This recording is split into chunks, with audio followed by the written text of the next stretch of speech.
Hello hello hello hello, কে কোথায় আছো? তাড়াতাড়ি চলে এসো। তো কি ব্যাপার, 3 নম্বরে গিয়ে থেমে থাকলেই হবে নাকি 4 নম্বরটাও দেখা হবে? তো বুঝতে পারছো না কার কথা বলছি? মেলার কথা বলছি রে বাবা, মেলার কথা বলছি। 3 নম্বর পর্যন্ত দেখেই তো থেমেছিলে, 4 নম্বরের কথাটা তো আমি মনে করিয়ে দিলাম নাকি? তো চলো, কি আর করা যাবে, আমি যখন মনে করেছি আমি নিয়ে যাই। এই দেখো নিয়ে যাচ্ছি। কোথায় বলো তো? এটা ছিল কুলপির রাসমেলাতে। আর এই দেখো ইনি হাই বলে দিলেন। আমরা দুজন যাচ্ছি পিছনে পিছনে, আর দিদি আমার পুত্রকে নিয়ে যাচ্ছে সামনে সামনে। সকলে মিলেই ছেলেকে নিয়েছিলাম, তো দিদি একটু বেশিই নিয়েছিল।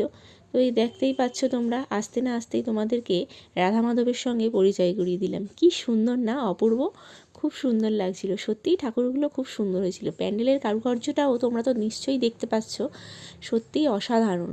কি আর বলবো, দেখো ভালো করে আরও একটু দেখিয়ে দিলাম।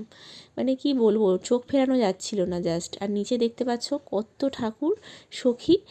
এখানে প্রচুর ওই রকম রাসের ঠাকুর তৈরি করা হয়েছিল। নানান ধরনের দেবদেবীর কাহিনী এখানে তুলে ধরা হয়েছিল। বাড়ি ফেরার তাড়া ছিল বলে একটু তাড়াতাড়ি ভিডিওগুলো করছিলাম। তো এই দেখো কৃষ্ণ সুদামা, দিদি, ছেলে, আমি আর আমার বোন 4জন মিলেই ঠাকুরটা মানে মেলাটা দেখতে গেছিলাম, এই আর কি।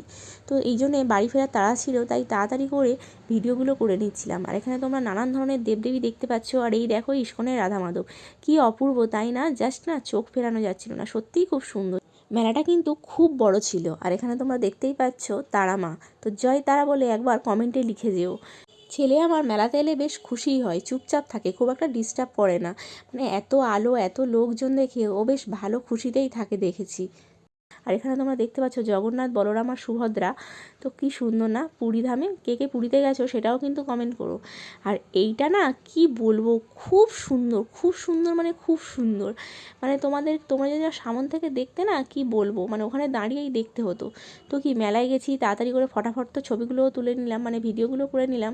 তো সেই সঙ্গে ফুচকা আমার মাস্ট চাই। মেলায় গেলে ফুচকা না খেলে আমার ঠিক হয় না। তো ফুচকাটাও টপাটপ খেয়ে নিয়েছিলাম। আর ভাবছো তো এটা কোথায় নিয়ে যাচ্ছি? চলো নিয়ে যাই। এটা একটা নরকের, মানে নরকে গেলে তুমি কেমনভাবে কী পাপ করেছো আর তার জন্যে কী কী ফল পাবে, এখানে সেগুলোই তুলে ধরা হয়েছিল।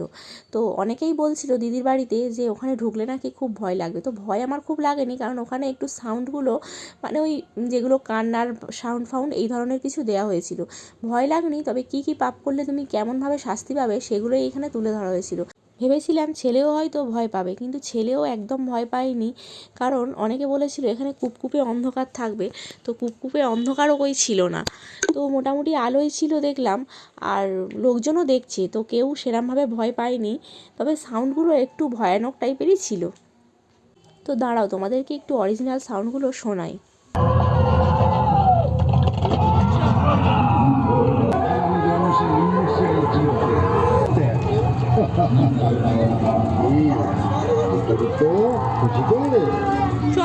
দেখি এর কি অপরাধ? মহারাজ, এই চাষি খুব নিষ্ঠুর। এই অবলা বলদ দিয়ে সারাদিন লাঙ্গল দিয়ে জমি চাষ করিয়েও খাবার দেয়নি মহারাজ। মহারাজ ক্ষমা করুন। যে দান করেছে, যখন কৃষ্ণ নাম জপ করেছে তখন একে 50 বার বেত্রাঘাত করেছে। তাই তাহলে শুনতে পেলেন তো, চিত্রগুপ্তের খাতায় কিন্তু সব লেখা থাকে আপনি কি পাপ করছেন আর কি পুণ্য করছেন। তাহলে আজ থেকে সেই বুঝে কাজ করুন, ঠিক আছে?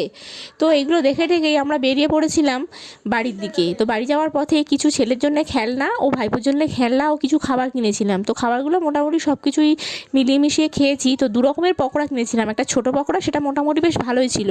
আর বড় পকোড়াটা ছিল, কি বলবো, মানে ইট মনে হয় ওর থেকে একটু তবু নরম, মানে আছাড় মারলে ভেঙে যায়।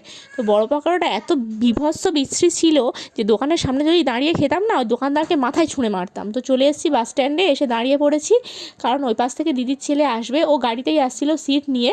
তো আমরা এখান থেকে উঠে পড়বো, এখানে কিছুক্ষণ অপেক্ষা করে তারপরে উঠে পড়েছিলাম গাড়িতে, তারপরে চলে গেছিলাম পিসির বাড়িতে। তাহলে কুলপি না গিয়েও কুলপির মেলাটা কেমন লাগলো জানি।